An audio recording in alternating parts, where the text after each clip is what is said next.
Okay, so in real broad strokes, this is sort of how you might see the HTML5 elements play out. Okay, so just imagine before we were using what do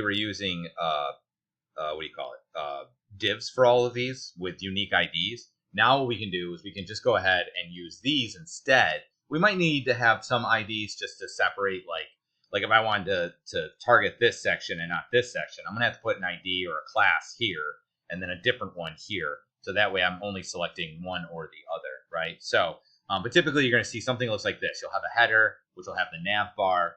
Then you'll have the main section, which is the meat of all the content, and then you'll have a footer. So even if you look at my site, that's the way it's laid out. Most sites are laid out that way. So if we go all the way up to here, right, I have the header, which is the top part here.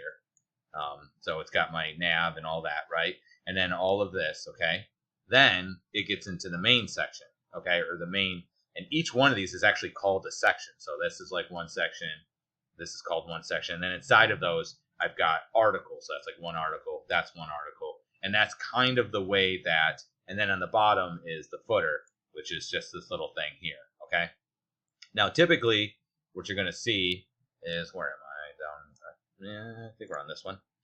So typically what you're going to see is the header is always going to be the same on every page because that's where the navigation is, and it usually has a logo and stuff.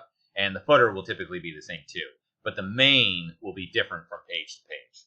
Okay, and so you can see kind of a real quick description of what each one of these are. I'm not going to go into them, but just get an idea that it's just a way of organizing it so that each one of those sections has a semantic meaning, and it's and it tells the browser as well as any other technologies how each piece should be treated.